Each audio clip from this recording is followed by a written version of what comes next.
Hello, everyone. I'm here with the top 10 amazing prophecies about Jesus Christ from the Old Testament that came true. Let's dive right in. Number 10. Isaiah foretold the virgin birth of Christ over 700 years before it happened. Isaiah 7:14 says, "Therefore the Lord himself will give you a sign. Behold, a virgin will conceive and bear a son, and will call his name Emmanuel." Matthew 1:23 tells us that this prophecy was fulfilled when Jesus was born in Bethlehem.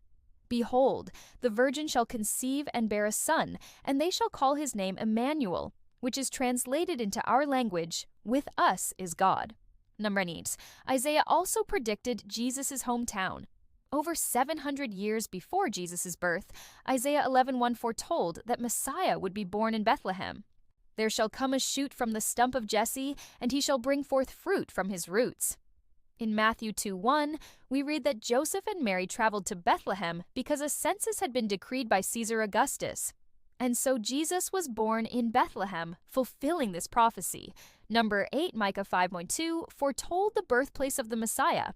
"But you, Bethlehem Ephratah, though you are little among the thousands of Judah, yet out of you shall come for me a ruler who is to be the ruler in Israel, whose origins are from of old, from ancient times." Jesus was born in Bethlehem, just as Micah prophesied.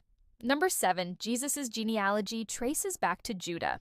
In Matthew 1:1-16, we see Jesus' lineage from Abraham to David to Joseph, ending with the statement, "And Jacob was the father of Joseph, the husband of Mary, of whom was born Jesus, who is called the Christ."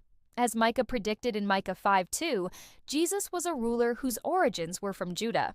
Number 6, Psalm 22:16 foretells that Jesus would be pierced in the hands and feet. "I am poured out like water, and all your bones are exposed. My heart is like wax, and my strength is spent." In John 20:24-25, we see that John, one of Jesus' disciples, didn't believe that Jesus had risen from the dead until he saw the nail-pierced hands and feet. This prophecy was also quoted by Peter in Acts chapter 3, verse 13. Number 5, Zechariah 12:10 prophesied that people would look on him whom they have pierced. "And they will look on him whom they have pierced. And they will mourn for him as one mourns for an only child, and they will be in anguish for him as one who is his firstborn." This prophecy was fulfilled after Jesus died on the cross.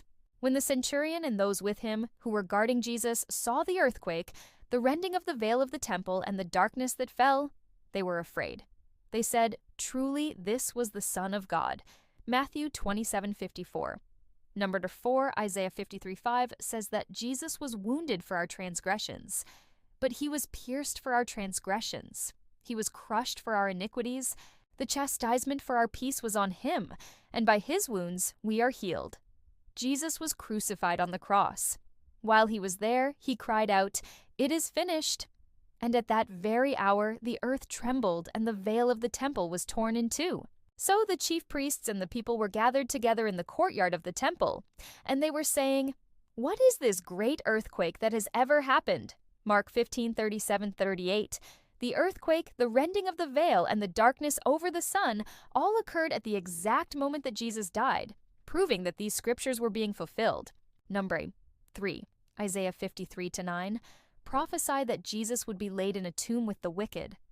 "And by oppression he was made to bear our iniquities. He poured out his soul to death, and was numbered with the transgressors, and he bore the sin of many, and interceded for the guilty." Isaiah spoke of Jesus being laid in a tomb with the rich man, but he was actually laid in a tomb with two criminals. Number 2, Jesus rose from the dead. This was foretold in Isaiah 53:10. "Yet it pleased the Lord to bruise him. He has put him to grief. When he makes himself an offering for sin, he shall see his offspring. He shall prolong his days, and the pleasure of the Lord shall prosper in his hand." On the third day, as it was said, he arose again, "As you have risen, O Lord," and reign for Jesus was raised on the third day, and his followers became his witnesses, spreading the gospel throughout the world. Number 1, Jesus' death and resurrection are the center of our faith.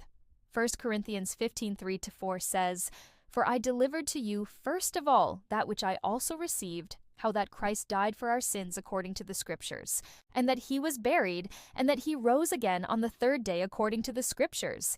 If Jesus had not risen, then our faith is futile and we are still in our sins. But because he rose from the dead, he conquered sin and death, and we have everlasting life. So there you have it, the top 10 amazing prophecies about Jesus Christ from the Old Testament that came true. What an amazing God we serve, who knew us before we were formed in our mother's womb, and yet sent his Son that whoever believes in him should not perish but have everlasting life. If you liked this video, don't forget to share it with others. Thank you for watching. Until next time, God bless you.